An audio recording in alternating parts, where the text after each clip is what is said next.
Okay, so today we are going to be looking at evaluating inverse trig functions, and today we're going to be focusing on finding angles in right triangles. So this should be something that we're pretty familiar with from geometry. So today will be a piece of cake.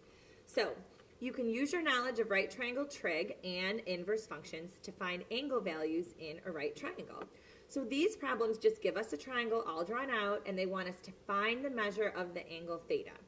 So we look at theta, and just like we did in the other problems when we had two of the three pieces of a right triangle and we wanted to try to find a missing part, we look to see what side relationships the triangle has to the angle theta.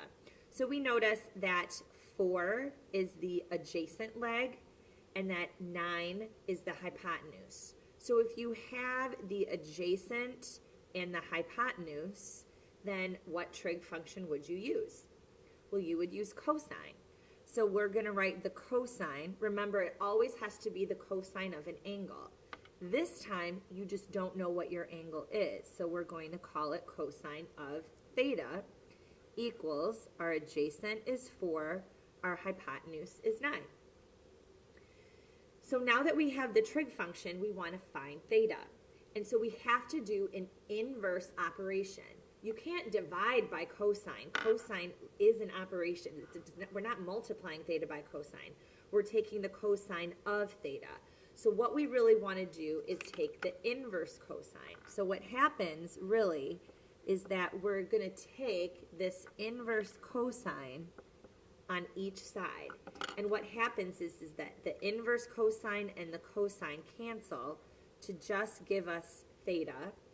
And on the other side, we have the inverse cosine of 4/9.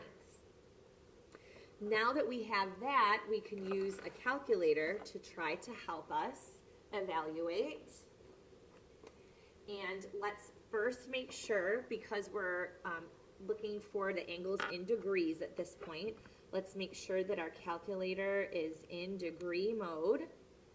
And then we can take the inverse cosine, so we'll hit the second key, the inverse cosine of 4/9. This then asks us to round to the nearest tenth of a degree, so I can see that that 1 tells us to keep that at 6. So my theta is approximately 63.6 degrees, and it's as simple as that. Let's try the next one. Let's do letter B.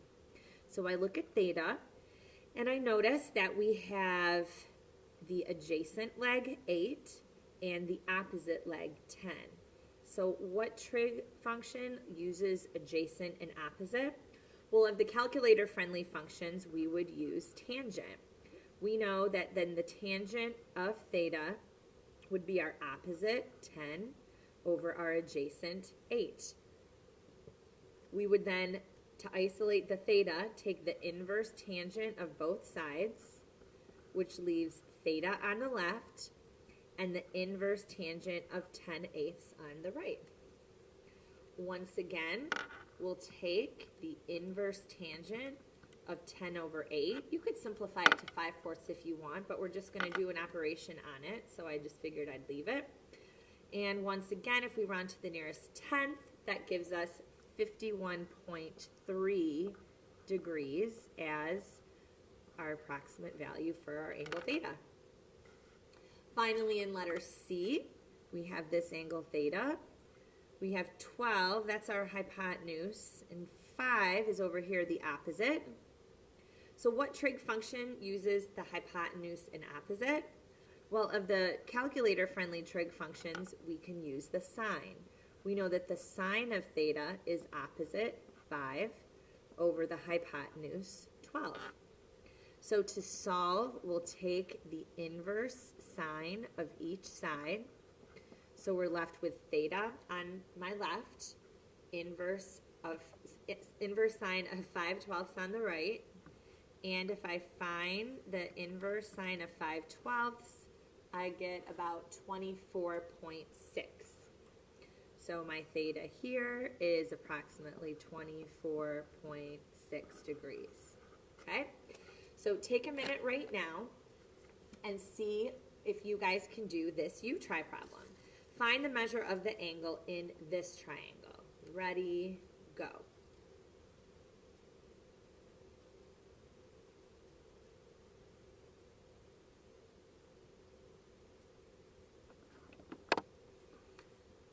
Okay, hopefully you paused if you guys needed some extra time.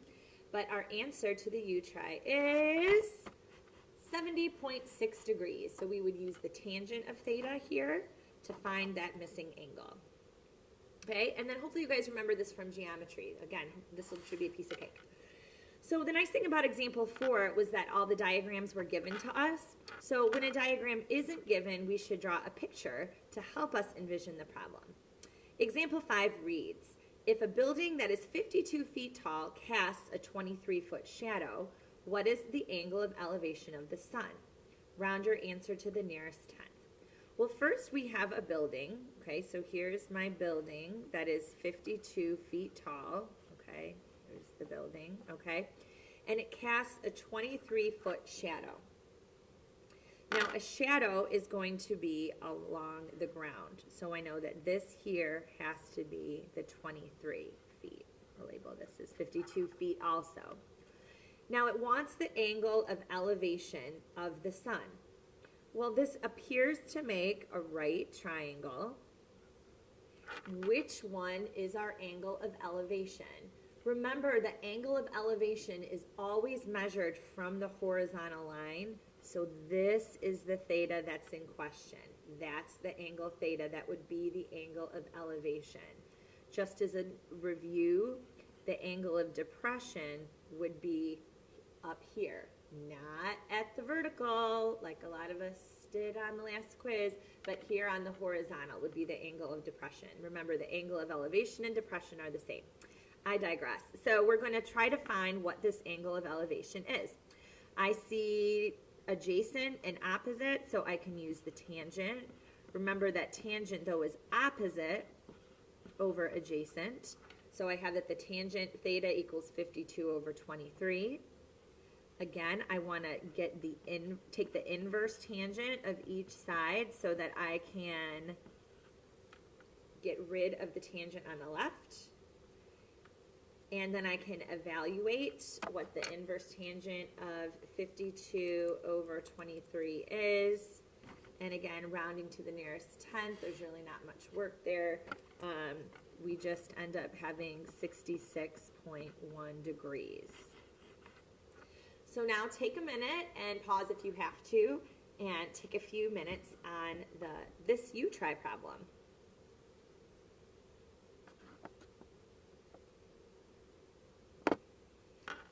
Okay, ready for the answer? So hopefully you guys know that anytime it's talking about a height is always going to be perpendicular to the ground. So that's going to be the vertical measurement.